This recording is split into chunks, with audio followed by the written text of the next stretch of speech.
बिस्मिल्लाहिर्रहमानिर्रहीम। अस्सलाम वालेकुम व्यूअर्स, कैसे हैं आप सब? उम्मीद करती हूँ खैरियत से होंगे। आज हम लोग करने जा रहे हैं एमटीएक 644 मेजर थ्योरी का टॉपिक नंबर 59, जिसके अंदर हम लोग पढ़ेंगे थ्योरम। उससे पहले चैनल को सब्सक्राइब कर दें और बेल आइकन को प्रेस कर दें और फ्रेंड के साथ शेयर कर दें। जज़ाकल्लाह। थ्योरम पढ़ते हैं। Let E N be an increasing sequence, this arrow show upward, मतलब कि सीक्वेंस बढ़ते जा रहे हैं।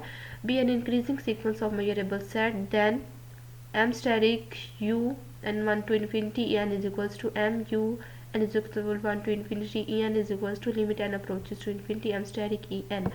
m steric Lebesgue outer measure को शो कर रहा है और m हमारे पास शो कर रहा है Lebesgue मेजर को।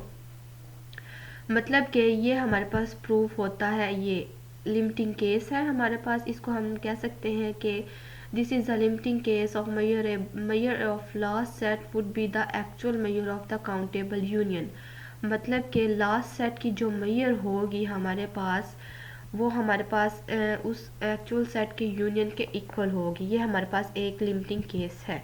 इंक्रीजिंग सीक्वेंस हमारे पास क्या होता है कि एक सेट हमारे पास E1 गिवन है, वो कंटेन कर रहा है E2 के अंदर, ठीक है, और E2 कंटेन कर रहा है E3 के अंदर, up to so N En हमारे पास जो सेट है वो कंटेन कर रहे हैं, ठीक है। यहाँ पे वही ये हमें यही बता रहा है, given that En increasing sequence such that E1 contain कर रहा है E2 के अंदर, E2 कंटेन कर रहा है E3 के अंदर of a measurable set, defining that. मतलब कि मैं आपको यहाँ पे ड्रा करके दिखाऊं। हाँ जी, तो ये देखें मैंने ड्रॉ कर दिया। E1 को कंटेन कर रहा है E2, E2 को कंटेन कर रहा है E3, यही हम लोगों ने यहाँ पे लिखा था। और अप टू सो ऑन ये चीज़ हमारे पास चलती जा रही है, मतलब काफ़ी यहाँ पे सेट्स होंगे वो इनको कंटेन करेगा। ये हमारे पास होता है इंक्रीजिंग सीक्वेंस जो हमारे पास गिवन है। अब मेजरेबल सेट्स के लिए हम लोगों को पता है कि यूनियन हमारे पास डिसजॉइंट सेट्स का होता है, मेजरेबल डिसजॉइंट सेट्स का होता है। तो हम लोग यहाँ पे डिसजॉइंट सेट को डिफाइन करते हैं। Defining F1 is equals to E1, हम लोगों ने लेट कर लिया कि F1 हमारे पास किसके इक्वल है, E1 के इक्वल है, और F2 हमारे पास इक्वल है E2 माइनस E1, मतलब यहाँ पे वो इसके इक्वल है। F2 हमारे पास होगा E2 माइनस E1, ये शेडेड रीजन, ठीक है। और F3 हमारे पास गिवन होगा E3 minus E2, up to so on. जब हम इसको रैशनलाइज करेंगे n फॉर्म तक, जनरलाइज करेंगे, F N is equals to E N, मतलब n हमारे पास कुछ भी हो सकता है, minus E N minus one. मतलब यहाँ पे अगर 3 है, n 3 है, तो 3 में से 1 माइनस किया तो 2 आ गया। हमने इसको रैशनलाइज कर दिया यहाँ तक। और ये आप लोग जानते हैं कि E1 और E2 हमारे पास, अगर हम लोगों ने E2 लिखना हो तो वो हमारे पास क्या आएगा, E1 union E2 minus E1 के इक्वल आएगा। हम लोगों ने इसको रैशनलाइज कर लिया। यहाँ पे हम कह रहे हैं मेरे F N n is equals to 1 to infinity is a sequence of disjoint measurable set। ये हम लोगों ने प्रूव कर दिया। तो अब हम लिख सकते हैं कि जो इनका काउंटेबल यूनियन होगा वो f ऑफ k इक्वल होगा यूनियन ऑफ e के, क्योंकि f ऑफ 1 इक्वल है E1 के, तो जो हमारे पास लास्ट सेट होगा वो भी आपस में इक्वल होगा, उनके यूनियन भी आपस में क्या होंगे, इक्वल होंगे। सिमिलरली अगर यहाँ पे n है, ये काउंटेबली एडिटिव के लिए है, तो ये हमारे पास इनफाइनाइटली एडिटिव के लिए भी हो जाएगा, ठीक है। ये सेम चीज़ है।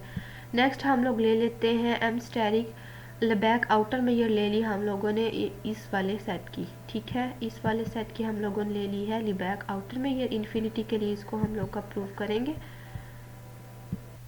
तो हम लोगों ने लेबेक आउटर मेजर इस पे अप्लाई कर दिया और वो हमें पता है लेबेक मेजर के इक्वल होता है, ठीक है। और ये हम लोगों ने इसको लिख दिया।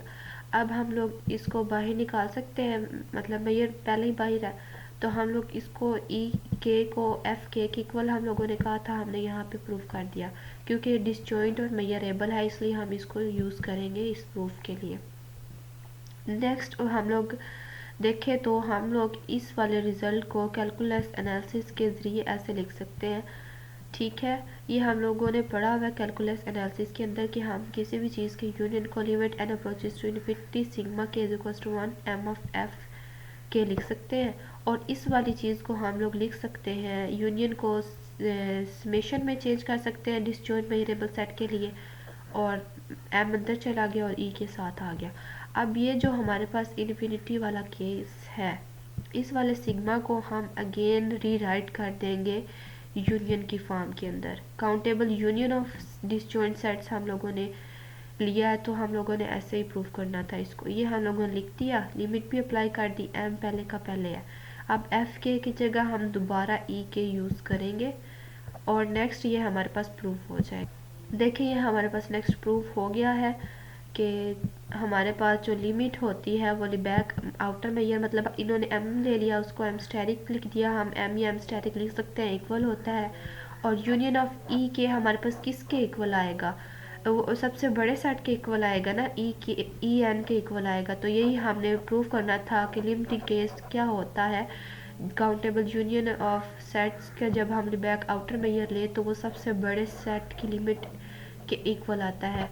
उम्मीद करती हूँ समझ आया होगा, दिमाग में याद रखें। खुश रहें, आबाद रहें, अल्लाह हाफिज़।